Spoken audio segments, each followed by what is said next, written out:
Merci d'être venu. Excusez-nous d'être un petit peu en retard pour cette séance donc sur le paysage du transport aérien en Europe. Et avant de commencer avec nos trois invités distingués des compagnies aériennes, on a comme d'habitude une petite présentation d'une entreprise qui s'appelle Flymingo. Tanguy Morel, merci. C'est à vous la parole. Je vais prendre le micro. Bonjour à tous. So I'm going to switch to English, I think, because everybody speaks English in the room. So basically, we founded Flymingo a few years ago. We developed this product, which is basically a box, an embedded server that can go on an aircraft and create a Wi-Fi capacity in the aircraft.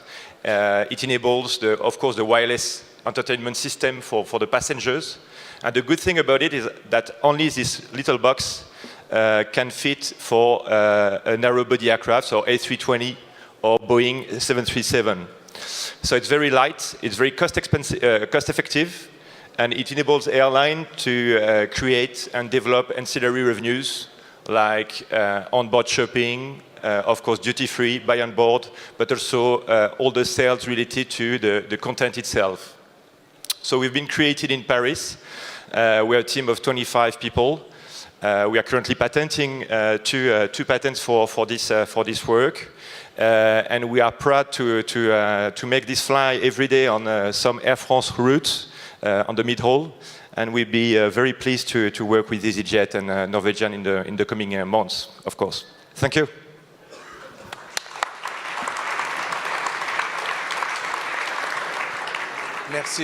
Merci beaucoup. Merci beaucoup. Donc, j'ai l'honneur donc de vous présenter nos trois invités d'aujourd'hui, très distingués, trois business models différents, trois compagnies très différentes. À côté de moi, donc, Johan Lundgren, patron, PDG de EasyJet depuis le mois de décembre. Et avant ça, il était le chef, le PDG de TUI. Et donc, c'est quelqu'un aussi d'ailleurs qui aurait pu être musicien car il joue de la trombone, mais heureusement pour nous, il a décidé de prêter ses talents à cette industrie aéronautique et on est très heureux de l'accueillir aujourd'hui. Frank Terner, le directeur général d'Air France, qui a aussi des responsabilités très importantes au sein du groupe Air France KLM. Frank Terner qui a aussi été notamment responsable de la maintenance au groupe et de la stratégie, qui donc connaît tous les aspects de cette industrie très très complexe. Björn Kos, vous connaissez tous, je crois, le patron, le fondateur, le PDG de Norwegian Air, qui a vraiment transformé cette industrie de son côté aussi en Europe. Et je vais juste expliquer, donc on a un mélange de langues, on est polyglotte ici, comme vous tous d'ailleurs. Donc je vais poser les questions en anglais à nos amis qui viennent de l'étranger, et en français à M. Terner, et ils vont répondre dans la langue qui leur convient. Je vais essayer de mélanger les deux. Vous avez les casques si vous voulez vous en servir. Donc, on vient juste d'écouter une petite présentation de start-up dont ça nous fait penser à l'innovation. Et donc, quand on pense à l'avenir de cette industrie des compagnies aériennes en Europe, j'ai envie de poser la question à ces trois leaders aéronautiques. Quelle sera l'innovation qui va changer l'expérience pour le passager? Parce que c'est quand même toujours une expérience qui peut être stressante et difficile. Donc, quelle est l'innovation qui va, d'ici 5 ou 10 ans, le plus changer l'expérience pour le passager? Johan, what is going to change the experience? What comes to mind for you in the next 5 or 10 years? What will we notice? I think first and foremost the use of data. You know, if you're looking what you know, airlines do today, and also the partners within the airports, the billions of data points that exist, the unconstrained amount of data that we can use and our partners can use to make that the experience becomes better. And I'm thinking about the airport experience as well, when it comes to the security screening, when it comes to checking in, when it comes to the boarding, with auto facial recognition as an example. I think we're going to see a lot happening within technology and data over the next few years that will transform the airport experience, and we will clearly be part of that. Alors je ne vais pas me distinguer, je pense que la révolution qui est en train de s'opérer sur l'utilisation des données va être absolument clé dans les années qui vont venir. Et je la mettrai au service de l'expérience des clients, d'abord parce que le client souhaite maintenant acheter des services personnalisés, et donc l'utilisation intensive des data permet de répondre à cette demande. Et puis peut-être un rêve, c'est que ces data utilisées, ces technologies permettent de créer une expérience totalement fluide dans le parcours du client jusqu'à l'avion, puisque c'est en particulier vrai sur le moyen courrier. Vous savez qu'un client aujourd'hui passe plus de temps dans les aéroports que dans les avions, et donc j'appelle de mes voeux que cette technologie permette d'accélérer le parcours et de rendre l'expérience au sol beaucoup plus seamless qu'elle ne l'est aujourd'hui.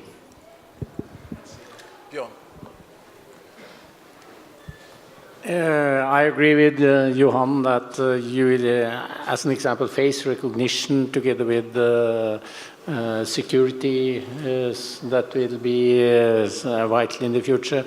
But you will also, we are ahead of a transformation in our industry. We have all heard about cryptocurrency, maybe not about blockchain, maybe not about smart contracts.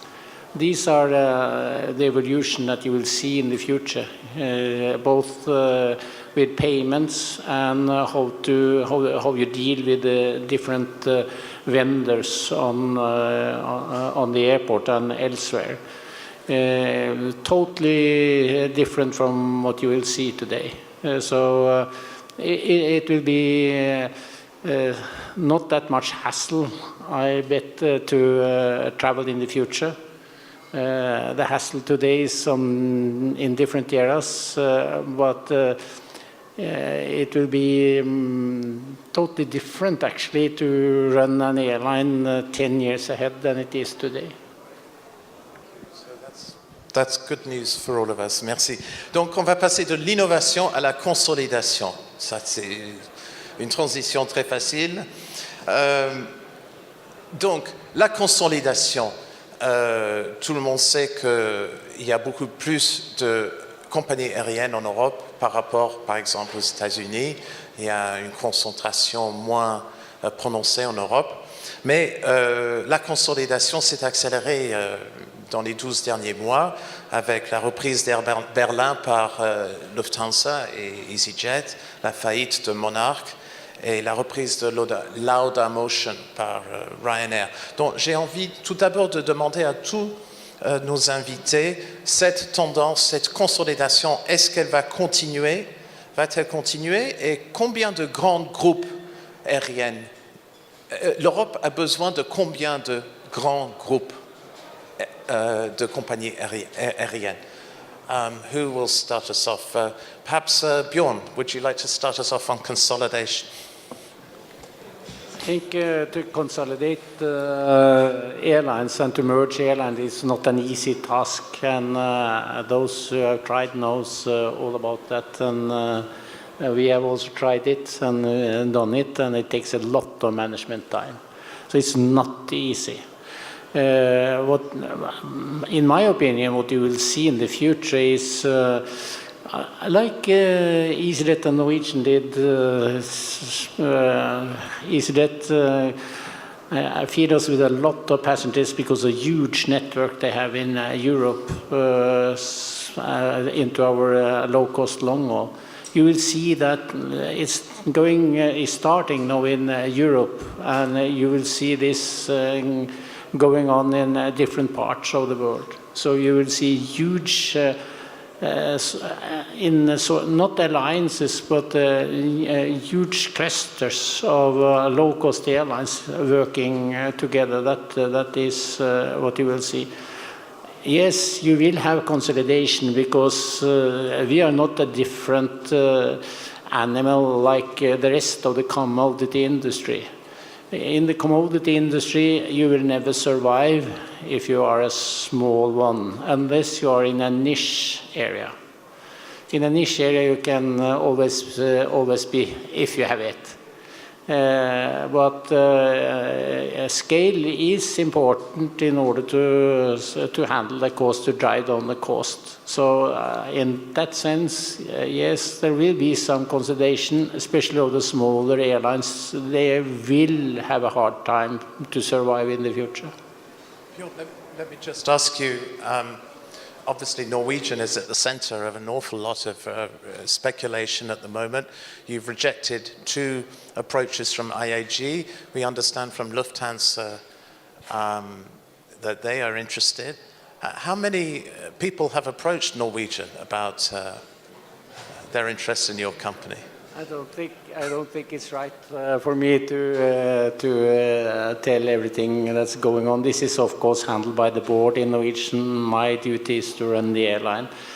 But we are a stock exchange company, and everybody can buy shares in Norwegian. And what we see, you have to be glad that there are somebody interested in your airline. At least that, in my opinion, tells that we are doing something right. If nobody had been interested, we probably have been on the wrong track. Johan, what's your view? How far is this process of consolidation going to go, and what role do you see for EasyJet? Well, I think, I mean, you're right. It's definitely started. I mean, if you take 2017 and 2017 only, which was actually, from a demand point of view in Europe, it wasn't, necessarily a bad year. But then you had, as you said, the collapse of Monarch. You had the situation with Air Berlin, Alitalia, and that's in a relatively okay year. So we can start speculating what will happen if we go into more difficult years. I think that there's when we speak about whether the market is, to what extent it's fragmented or not fragmented, I think it is exactly as Björn says. There is a long tail of small operators. Now in the US you have the 4 players who do 70% of the market there. The equivalent number would be 50 here, 50% of the 4 biggest players. But I do think it's that long tail of small players that they might find themselves in difficulty as well. As we see in also some significant players. But we took part, as you know, with the Air Berlin transaction, so we want to be part of the consolidation, but we will only do it if it's 1, strategically makes sense, 2, commercially makes sense, and 3, we can operationally deal with it. And if it doesn't tick those 3 boxes, we say no. And where do things stand with Alitalia? You had expressed interest there, but we have a new government now that seems less interested in ceding control. What's the state of play on Alitalia? Yeah, it's what we've said earlier. We have, once again submitted an interest in it, and we'll have to wait and see what happens.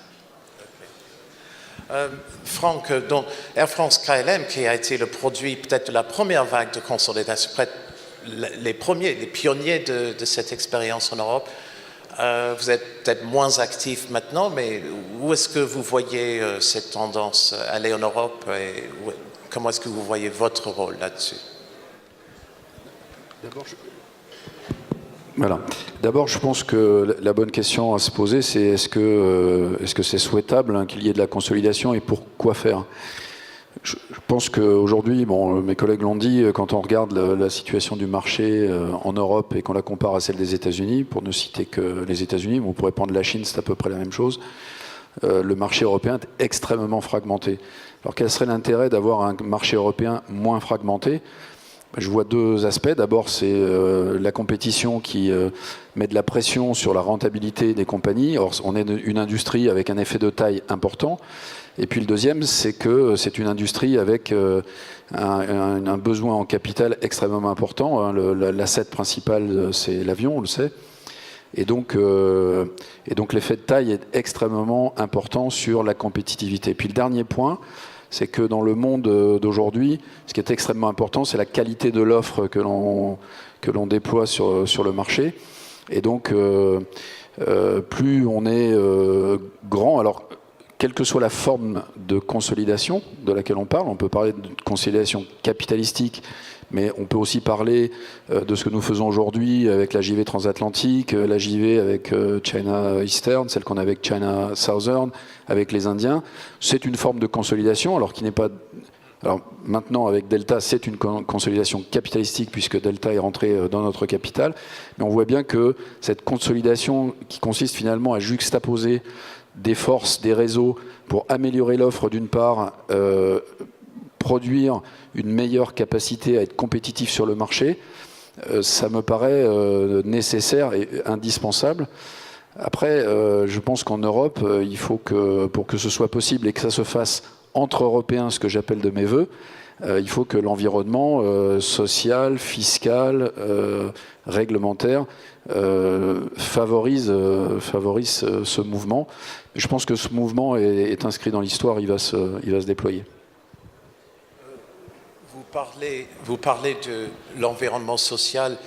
Est-ce que Air France KLM se trouve trop distrait ou préoccupé par ces discussions internes, syndicales, etc., pour vraiment participer à cette vague de consolidation? Je crois que, quand j'aborde la question de l'environnement social et fiscal, j'aborde pas cette question-là. L'Europe, c'est un vaste marché avec fluidité des biens et des services, et je pense que pour que des consolidations se fassent de manière la plus efficace possible, il faut une certaine harmonisation des règles à travers l'ensemble. Et puis le dernier point, il faut regarder quelle est l'histoire récente pour répondre à est-ce que nous sommes, comment vous avez dit, occupés par autre chose que ça. Bon, je rappelle simplement que nous venons de signer des accords extrêmement importants, au terme desquels on prend une part significative du capital de nos amis de Virgin. Et dans ce mouvement-là, on renforce encore la JV transatlantique, ce qui, je l'ai dit tout à l'heure, est une autre forme de consolidation. Voilà, donc on est tout à fait présent sur le marché, on est très actif. Voilà, donc on n'est pas du tout détourné de nos questions stratégiques. Ok, merci. Donc passons à l'avenir peut-être des hubs en Europe. On a devant nous, comme je l'ai dit, 3 business models, 3 champions vraiment de ces business models un peu différents. La question se pose à savoir qu'est-ce qui va se passer avec le hub traditionnel. Est-ce que c'est un modèle qui est de plus en plus mis en cause? Donc, je vais peut-être commencer avec EasyJet. Johan, the hub model, you have begun to introduce changes there. You have your Worldwide by EasyJet Connect operation in Gatwick. Can you just tell us a little bit about your experience with this concept of self-connecting? How is that going, and when might we see that perhaps spread to other places like Charles de Gaulle here? So, I mean, this is just referring back to some of the comments that I think Björn made. This is, I think, an industry that is in change. But it's also an evolution where you're actually looking at what can an airline such an EasyJet bring as a value to other partners, and what are the advantages that others have that can bring a value to ourselves with the customer in mind. And I think that the fact that we looked at our network and we realized that we had about 150 million passengers per year that were connecting on to, or actually who were flying on intercontinental flights from the airports that we served. And 70 million of those were actually connecting 1 or more times to fly on those connecting flights. So that was the background where we said, look, we would like to participate in this market with a number of players, and hence Norwegian was one of the first one we did that, and is doing tremendously well. It is really an open platform where other airlines can take advantage of the scale that we have, and we can take advantage of the other models of operation, which does make a change in actually what the hub looks like. You might say that this is more of a virtual digital hub, in the sense that this is actually an open platform that we can have more players to join as well. Air France would be very welcome to be part of this as well. And it's really a fantastic thing, and I think it will be part of the solution of the future of what we're going to offer for customers.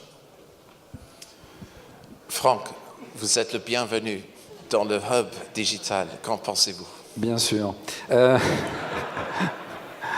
Thank you very much for the offer. Revenons peut-être.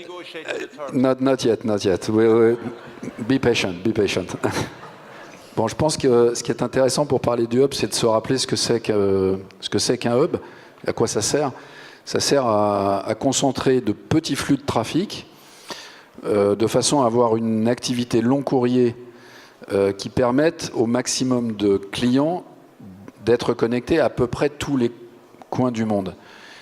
Bon, ça me paraît quand même essentiel de le rappeler. Et de faire ça, pas en arrivant sur un hub et puis on se débrouille avec sa valise, on se débrouille avec la porte d'embarquement, et puis si on loupe son vol, tant pis pour vous, fallait prendre le même billet d'avion, etc. Voilà. Et donc ça m'amènera à dire deux mots du self-connecting. Donc la puissance du hub, je pense que c'est un modèle qui a fait ses preuves, qui a toujours une très très grande vertu. Est-ce que ça veut dire que ce modèle de hub, il va demeurer unique comme ce qu'on vit aujourd'hui? Probablement pas. On voit qu'il y a des alternatives, alors qui peuvent être jugées bonnes ou mauvaises, peu importe, mais c'est en particulier ce qu'on appelle aujourd'hui le self-connecting. Finalement, le self-connecting, c'est quoi? Et pardon pour mon ami d'EasyJet, débrouillez-vous, mais vous allez payer, puis si vous loupez votre vol, c'est tant pis pour vous. Voilà. Bon, nous, ce qu'on croit, c'est que le self-connecting, si c'est une tendance du marché à moyen terme, il faudra évidemment s'intéresser à ce modèle, et en particulier, si ça répond à une demande particulière sur un segment de clientèle, bien entendu, il faut répondre à cette demande, mais je pense que le modèle de hub, à terme, en tout cas c'est l'idée que je développe, le modèle de hub traditionnel tel celui que l'on développe et qui s'est développé partout dans le monde, va coexister avec d'autres formes de connexion. Et dans un marché dont la croissance et le trafic, c'est je crois 6% par an, ou 8% par an, avec une offre qui, elle, croît de près de 6%. Donc c'est un très très beau marché en très forte croissance. Je pense que ces deux modèles, il y a de la place pour ces deux modèles, ils vont coexister. Voilà. Björn, what's your view on self-connecting hubs and the future of the traditional hub? I'll start with, actually, when you look 25 years back, you heard the arguments, nothing gonna work, you have to have a hub. Copenhagen was the hub for the Nordics. Just a fraction of the passengers today fly via Copenhagen, they fly direct. The same is true elsewhere. You fly direct, and obviously passenger doesn't want to be stuck in any kinds of hubs unless you have to. But I totally agree with Johan. If you take the Interline system today, it's 50 years old. It's so old-fashioned that it's unbelievable with the new digital equipment and the innovation we have today. So if you could actually use just a fraction of it into the airport, you will have what Johan is telling you, the digital airport. It's so easy actually and you have all the IT infrastructure and the IT technology to do it today, to do it on a fraction of the price that you need. Yes, sometimes you will need, of course, a hub, but what is a hub? Sorry for saying it, but I'm impressed. Frankfurt serves 100 wide bodies with the size of a small English city. So obviously they are doing a tremendous job, but today you don't need these giant hubs. You will fly directly in the future because it's so cheap to fly. You need, of course, you need hubs like you have in Paris and like you have at Gatwick and at Heathrow. But many places you will see also intercontinental direct flights, and you will see direct flights and interconnecting flights and connection in a totally different way as you have it today. It is, we have in Norwegian, we have had our own, we call it onlining, interlining. We have had it for 10 years. It doesn't add as a nickel to the cost. You can do it in a modern fashion, and that you will see in the future. So I totally agree with Johan. You will meet a digital airport in the future. And it's not like that you are left alone. Actually, that's the only thing very good with the airports. They actually, you actually have already paid for, so the airport will get you further on. That's already into your ticket, and they have not one alliance, they have a bunch of alliance and aircraft to send you further on with. So it's more or less the safest way you can travel if you do that via Gatwick. Thank you.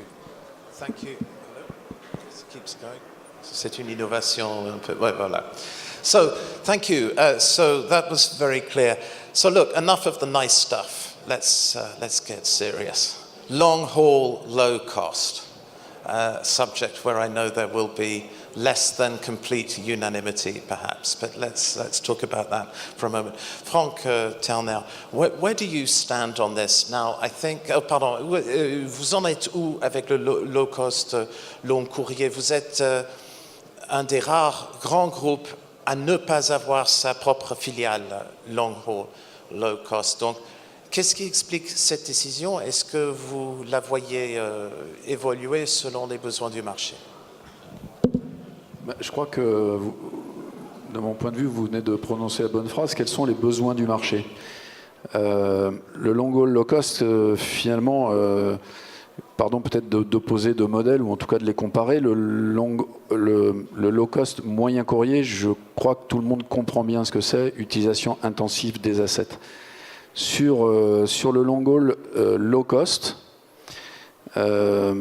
finalement, pardon de le dire aussi crûment, mais la Terre est ronde, et donc utilisation intensive de l'asset, ça dépend évidemment de votre réseau. Donc finalement, quand on compare l'utilisation moyenne des assets d'une compagnie dite long haul low cost ou d'une autre compagnie, finalement on voit une différence qui ne tient qu'au réseau. Alors c'est quoi finalement le long haul low cost? Ce sont pour la plupart des compagnies jeunes et qui ont des coûts d'opération qui peuvent être plus faibles que des compagnies dites legacy. Ça c'est le premier point. Le deuxième point, c'est que... et ça finalement ça renvoie à la question précédente, c'est quoi la force d'une compagnie long haul, et on va enlever le low cost ou le legacy qui finalement de mon point de vue n'est pas véritablement un changement de modèle, c'est la puissance de son réseau et donc la capacité à offrir un multipoint. Alors évidemment on peut se dire que le long haul low cost à terme remplacera ce qu'on appelle aujourd'hui les legacy, mais du coup ça renvoie à la question de quel est le besoin. Est-ce que finalement le besoin c'est de payer moins cher? Donc j'invite chacun d'entre nous ici à aller regarder et à aller comparer les tarifs one way, all inclusive des différents grands opérateurs. Je ne parle pas seulement d'Air France, j'élargis le débat. Finalement, la différence n'est pas aussi saisissante que ça. Et d'ailleurs, vous savez que la plupart des grandes compagnies, dont Air France, KLM, ont implanté ce qu'on appelle aujourd'hui des branded fares, c'est-à-dire la capacité de vendre un billet d'avion one-way sans bagages, mais avec des prestations à bord, contrairement à certains opérateurs low cost qui vont vendre one-way sans bagages, sans repas. Voilà, donc c'est de mon point de vue la question de savoir si le long haul low cost est l'avenir du transport aérien long haul. Je pense que la question c'est est-ce que finalement à prix sensiblement identique, est-ce que c'est le modèle de vente? Et si la réponse est oui, alors je ne doute pas un seul instant que le repackaging des offres et je dirais la capacité à totalement offrir un produit personnalisé au client, les legacy s'adapteront à ça. Si la question c'est déréguler, faire du détachement, et ça renvoie à la question de l'homogénéité, de la réglementation, de la régulation européenne ou extra-européenne, si la question du long haul low cost, c'est utiliser des modèles sociaux qui ne sont pas ceux des pays dans lesquels on opère, alors je pense que ce modèle n'a pas d'avenir parce que je crois fondamentalement que à terme, ces questions d'homogénéisation des réglementations sociales et fiscales prendront le dessus. Voilà. Et juste, pour être bref, June se positionne où par rapport au long haul? C'est low cost, c'est moyen cost, c'est entre les deux? Alors, ça renvoie à la question que je posais juste avant. Vous pouvez regarder le low cost par la lorgnette, c'est moins cher à opérer, ou le low cost par la lorgnette, c'est une autre forme d'offre au marché. Alors June, ça offre de la classe affaires, de la classe premium et de la classe économique. Donc au plan de l'offre, c'est une offre qui est tout à fait cohérente avec celle qu'offrent les grandes compagnies comme nous, KLM, Lufthansa et d'autres. Mais c'est moins cher à opérer parce que nous avons effectivement opéré cette compagnie avec un autre modèle. Voilà. Johan, EasyJet has always said it's not interested in low-cost, long-haul. Is that a position that you would be prepared to look at again? You've just arrived. Is it time to have a fresh think about that? No, I mean, we currently don't have any plans to do any long-haul flying on our own, but that's what we're doing in the commercial partnership with Norwegian and a number of other airlines, and I think that is the future, and that satisfied the needs for us to participate in there. Look, I think it's a different point. If you take EasyJet as an example, we're clearly one of the biggest airlines on short-haul in Europe, but we still only have 10%. So I still have a lot of things to go at, and I still have a lot of things to do with what I'm currently doing. But you also got to say that, look, I think the Björn and the Norwegian has completely pioneered this area in what he's been doing with airline, and clearly he's doing something right, because I read in the papers that he gets all these calls from people who wants to buy him. So something is working there. So but I think it's about sticking to the core of what you do what you do even better, and continue to work on the strengths you have, and that's what I've been trying to do. Bjorn, I presume that you think that low-cost long-haul is here to stay, yet it only has 1% of the long-haul market, as far as I'm aware. How much room does it have to grow? If you go back and look at the short-haul network, 15, 20 years ago, the legacy airlines told that this is no problem to compete with. And SAS, they painted their aircraft in a different color and named it Snowflake, and dressed the cabin attendants in a different uniform. I tell you, it melted away after a year. That Snowflake. It is not as easy as paint an aircraft. It's a totally different concept. Today you have legacy airlines that compete fine with low-cost airlines, but nevertheless you have seen like EasyJet, Ryanair, Norwegian grabbing a huge part of Europe. Somebody will deny it and paint their aircraft and dress it in other uniforms and do the same. It doesn't, it's nothing about that. It's a totally different concept, but the concept is actually the same on long haul and short haul.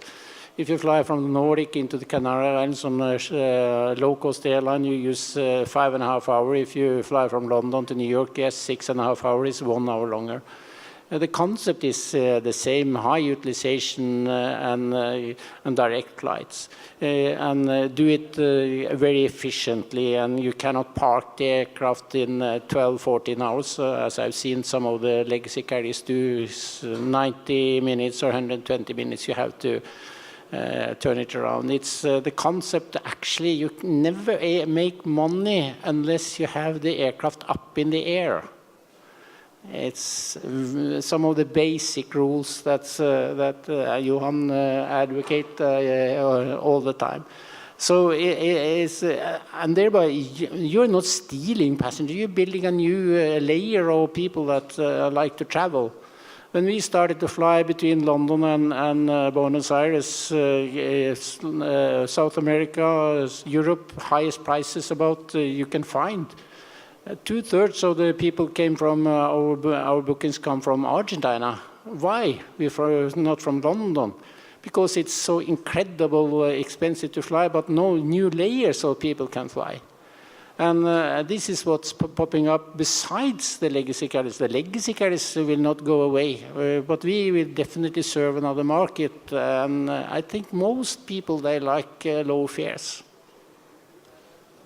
Okay, thank you. So just one final subject, our main subject, que je voudrais aborder, pardon, encore un petit sujet, pas petit d'ailleurs, c'est le Brexit. On ne peut pas parler du Brexit, parce qu'à croire les titres des journaux, le 29 mars 2019, on pourrait voir beaucoup d'avions cloués au sol. Donc on veut tous éviter ça. Les choses se passent lentement, si j'ai bien compris, mais il faut quand même planifier pour une compagnie aérienne. So, Johan, Brexit, you have taken the precaution of obtaining an Austrian, opening an Austrian business, obtaining an Austrian AOC to protect your intra-European business. What impact would a hard Brexit nonetheless have on EasyJet? Well, you know, first of all, I don't think there will be a hard Brexit in that sense. I'm quite convinced that there will be a solution on aviation. You know, if I speak to politicians here in France, in any of the member states, if I speak to politicians in Brussels, if I speak to business leaders, if I speak to, just looking, you know, at the customers, if I speak to people in the UK, in Westminster, they all agree we need to have a deal on aviation because it is important for both sides. So I am convinced that there will be a deal. It remains to see what type of deal it would be. It remains to see whether, you know, it will be allowed intra-European flying as an example, and the movement of people, and what restraints will be there. We have set up the AOC in Austria, so we're going to be able to compete on the same level as any other European airline, and that's what we're looking to do. So it's something that is very important. You have to monitor it, you have to follow it, and you have to make sure that you are, you know, as in good position as anybody else that is out there. But I'm pretty confident that there will be a deal on aviation. Bjorn, you have a UK AOC, I believe. What would the impact of Brexit be for you? No, I don't. We have foreseen it, and of course, this is one of the reasons why we have set up a UK AOC. And so it will not impact us, but nevertheless, obviously, if everybody wants to have low prices or low fares, you should have open sky. Every bilateral agreement or every agreement that restricts competition, the passengers will have to pay all over the world. If you really want to create jobs, you really want, because you create 40 jobs on the ground with one up there, that's what at least what the FAA in US is saying. If you really want to create jobs on the ground and make it easy and have low fares, obviously you should go for open sky all over the world. And Brexit, unfortunately, is out of EU. I would have, of course, liked it as running an airline to be within the EU.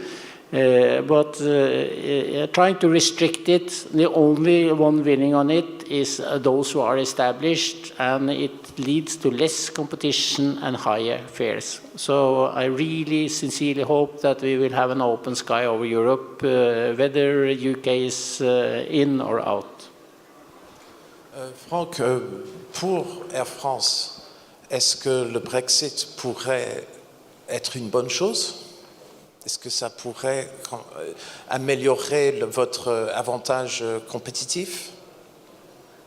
Alors, il faut regarder peut-être le Brexit sous les deux aspects. D'abord, les droits de trafic entre le Royaume-Uni et le reste de l'Europe, et puis la capacité qu'auraient des compagnies européennes à détenir des parts de compagnies au Royaume-Uni, donc extra-européennes, et l'inverse. Évidemment, c'est un sujet majeur pour IAG, puisque ils sont propriétaires ils détiennent une grande compagnie européenne. Mon sentiment, c'est que, et je crois que je partage assez la vision de mes deux collègues, le hard Brexit est souhaitable pour personne. On ne serait pas nous-mêmes extrêmement impactés, puisque la totalité de nos relations entre l'Europe et le Royaume-Uni se font sous les 3e et 4e libertés, donc on ne serait pas impacté. Bon, je pense, Björn l'a dit, je suis très d'accord, ce serait pas un excellent mouvement si on devait assister à un hard Brexit. Après, je constate, comme mes collègues, que tout le monde est à peu près d'accord pour dire que dans le domaine de l'aviation, il doit et il va se trouver une façon de sortir de cette séquence de la manière la plus lean possible.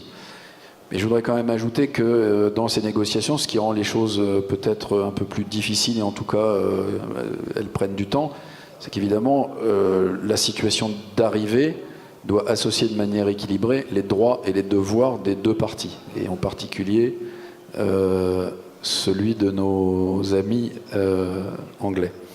Voilà, donc je pense que c'est ça qui va évidemment être un sujet, qui est un sujet majeur, pas seulement dans le monde de l'aviation. Voilà, mais je suis très confiant, honnêtement. Et puis s'agissant d'Air France KLM, vous savez qu'on a pris des parts de Virgin. Évidemment, s'il y avait un hard Brexit, et si nous n'avions rien fait, on pourrait se poser la question.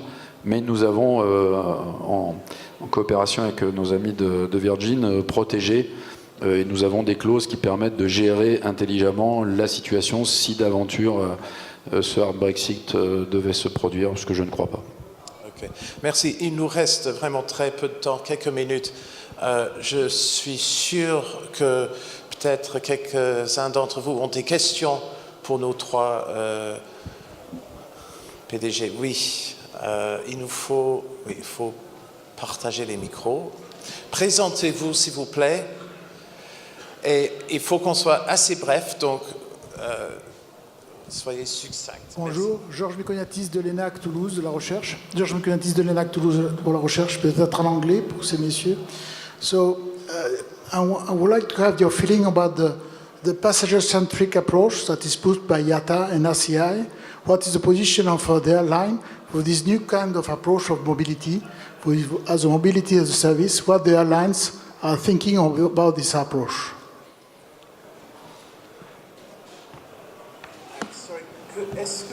Could you just repeat your question? Je peux le refaire en français si vous voulez pour les autres. Voilà. Donc, qu'est-ce que vous pensez de l'initiative de IATA et d'ACI où on met le passager au cœur de la décision, donc orienter les décisions pour l'ensemble de l'aéroport et des compagnies aériennes où on suit le passager à l'intérieur de l'aéroport. Donc c'est une initiative de IATA, ACI actuellement, poussée par un projet qui s'appelle Next. Alors, quelle est la position des compagnies aériennes par rapport à cette approche centrée passager et accompagnement dans l'aéroport? Je suis désolé, je vous mettre dans l'embarras. I'm not a member of IATA.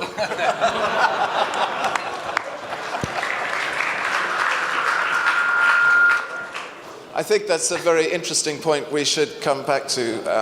Thank you very much. Bjorn, are you a member of IATA or? We will take No, he's one not more a member of question. We've IATA. run out of time. Yeah, one more question. Thank you.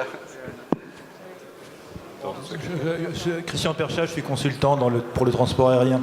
Je voudrais revenir un peu sur le hub, parce que si on revient à l'origine du hub à Air France, c'était dans les années 92-93, et tout le monde a fait ça, Air France, Lufthansa, British Airways, ça a permis quoi? Ça a permis de tuer finalement les deux qui le faisaient très bien, c'est-à-dire Sabena et Swissair. Mais c'est aussi c'est un formidable outil pour... Oui, alors c'est un formidable outil pour diminuer les recettes unitaires, puisqu'on diminue sur le long courrier, et puis ça ne paye pas grand-chose sur les feeders. Donc la question, c'est de savoir si finalement ce modèle n'a pas vécu, et qu'il ne faut pas penser à autre chose pour remonter les recettes unitaires des compagnies legacy sur le long courrier. This is University Challenge for... Alors je vais faire une thèse de 3e cycle sur la question, mais je ne crois pas en être capable. Non, je pense que... Enfin, je crois pas que la construction des hubs en Europe, et vous citez celui de Charles de Gaulle, mais enfin, le développement du hub de Charles de Gaulle, c'est concomitant avec le développement des hubs partout en Europe, qui était finalement juste une copie de ce qui se faisait aux États-Unis depuis déjà des années. Donc le but était d'écraser je ne sais qui. Bon. Évidemment, on sait bien que sur un hub, le fait de faire de la connexion, ça a un impact sur la recette unitaire, non pas des vols long courrier, mais des vols d'apport. Est-ce qu'il y a une alternative à ça pour augmenter la recette unitaire? C'est quoi l'alternative à ça? C'est de faire des vols directs et donc de bypasser tous les hubs. Sauf que, et je crois que peut-être qu'à très long terme ce sera possible, mais faire, je ne sais pas combien de rotations entre Paris et New York aujourd'hui au départ de Paris, mais enfin, imaginez qu'on fera la même chose depuis des villes de province, qu'elles soient en France ou en Europe, je ne crois pas que ce soit possible. Donc l'idée qu'on n'amènerait plus des gens sur un hub de façon à ouvrir à moins de 2 heures de leur capitale régionale, encore une fois je parle de la France mais pas seulement, à moins de 2 heures, 170 destinations long courrier, je pense qu'aucun modèle ne fera ça à très long terme. Ça ne veut pas dire que des connexions directes ne se développeront pas, en particulier avec des avions de plus petite capacité et avec des coûts d'opération plus faibles, mais être capable de dire prenons Bordeaux, je suis à Bordeaux et depuis Bordeaux j'ai 170 villes long courrier dans le monde entier, je ne crois pas que ça arrivera ça. Et donc dire on va tuer le hub pour améliorer la recette unitaire, je pense que c'est un peu too much. Bon, merci beaucoup, merci infiniment, merci surtout à nos 3 intervenants d'être venus aujourd'hui.